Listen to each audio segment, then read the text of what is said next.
While more buyers are now turning to Chinese car brands drawn by their affordable prices as compared to traditional legendary automakers. And this shift is changing the landscape of the car market. And helping us to further look into this is motoring content creator Mr. How Much, who has made quite a name for himself within this digital space. So, Mr. How Much, it's quite an absolute pleasure to have you with us. So, welcome. So, talk to us about why this latest binge buying as well as surge towards the Chinese car market. What is the main drivers for the consumer making this choice as opposed to legendary brands? Good evening, Alicia. Greetings to all your viewers. Thank you for having me. The first thing is always affordability. Everything is expensive now. Electricity, water, food, cost of living. So wherever people can save anything, they're going to save. And since Chinese brands came into the market, they are now offering cars at an affordable price that legacy brands just can't compete with.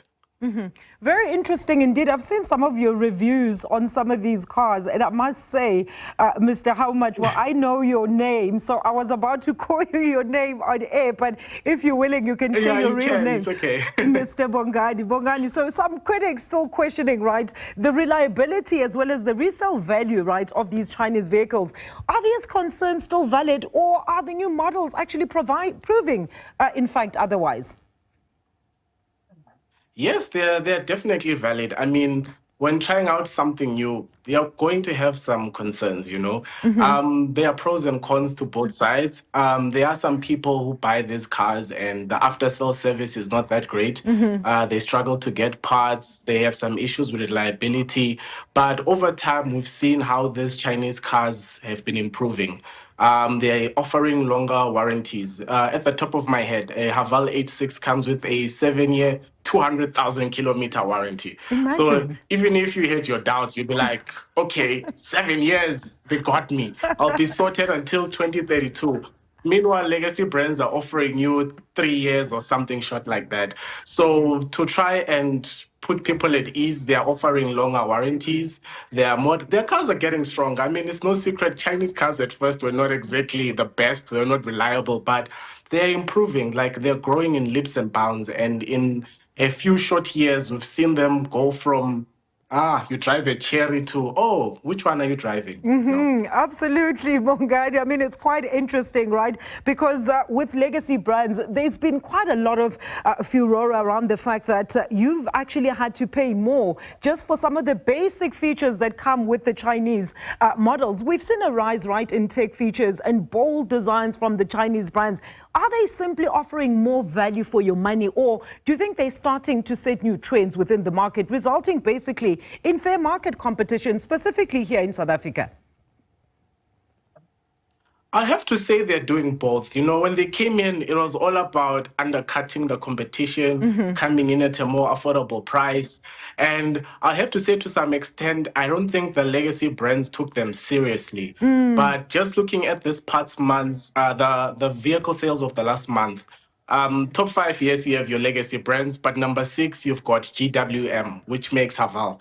They literally just came out of nowhere in such a short time. In just a few years, they're literally in the top 10, and there are brands like Mercedes that are basically nowhere to be found. So they are also leading in technology and innovation. I mean, you get their cars with cruise control, with sunroofs, with 360 cameras. Anything you can imagine is there as standard. Meanwhile, the legacy brands still want to charge you an additional 16,000 to have the roof off. So, yeah.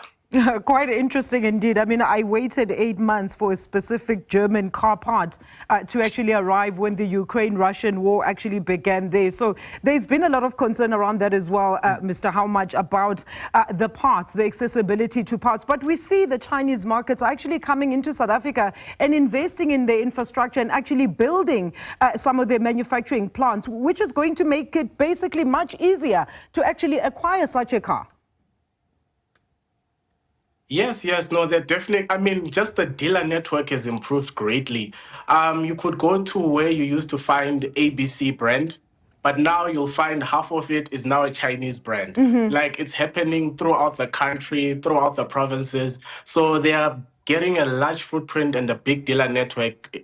It's not like before where if you have a Haval, you don't know where to service it, you know. Now you have one in Boksburg, you have one in Benoni. So wherever you stay, wherever you go, there's something for you. So they have addressed the basic concern that you'd have as an owner, like, oh, I have to drive 100 kilometers to get my car serviced. I have to wait 6 months for a new part. So wherever they see that they're lacking, what I've picked up from them is they're willing to adapt, they're willing to learn, and they're willing to improve on their weaknesses. Yeah. But what drove the myths that these cars are of lower quality or even standards, Mr. How much? I mean, I was going through a social media trend where mostly women were for these models, but the men on the other side were of the view that, it's taking their standards down and they are still aspiring on getting their big German machines and looking into the future then of the Chinese car market. Do you also see this view completely changing as, of course, we have much more priorities in the advent, as you mentioned earlier,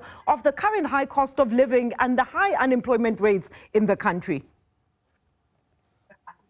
You know, I was looking at my neighbor yesterday.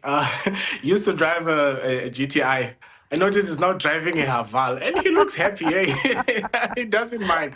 But yes, there was some kind of like stereotype associated with it. You know, like as a guy you're driving a Cherry, you know, or an MG, or. But now people are starting to warm up to the brands, and they're coming in large numbers. And it's not just Chinese vehicles. We also have Tata, for example, an Indian brand. They came back to the country recently, coming in at very tempting prices, to be honest. So hey, it's tough for the legacy brands. It's sink or swim. And if they don't respond accordingly or change their approach to things, in the next 5 to 10 years, yeah, we'll all be just driving H6 something. Mr. How much, you're going to leave it there. Thank you so much, Bongani. That is Mr. How much, whose name is Bongani there. He's a motoring content creator. As, of course, we look at the sudden uptick in interest on Chinese cars as, of course, an affordable alternative here in South Africa.